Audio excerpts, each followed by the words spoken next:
If you're facing foreclosure in Florida, you need to know what happens with a foreclosure sale and an auction. Listen up carefully. Florida is a judicial foreclosure state. That means everything about your foreclosure is on the court docket, and that provokes some really problematic circumstances that you really need to be aware of. Foreclosure victims are finding themselves the target of scams like never before. You're going to get phone calls, you're going to get mail, you're going to get people knocking on the door, and more often than not, these are people that are trying to screw you. Foreclosure predators are out there having you sign documents, stepping into circumstances that are just bad for the homeowner and for the consumer.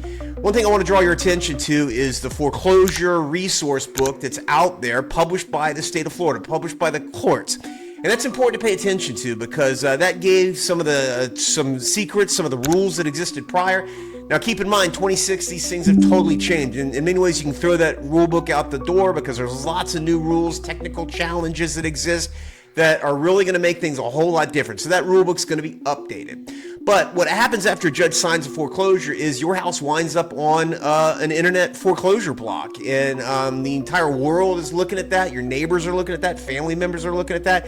And when the auction happens, there's nothing you can do in many circumstances. Oftentimes after the final judgment's issued, nothing you can do because it's over. So that's why engaging early on, exploring what your options, whether it's bankruptcy, whether it's defending, whether it's picking up some of the real problems in foreclosures. We spent 25 years doing that and keeping their families in homes.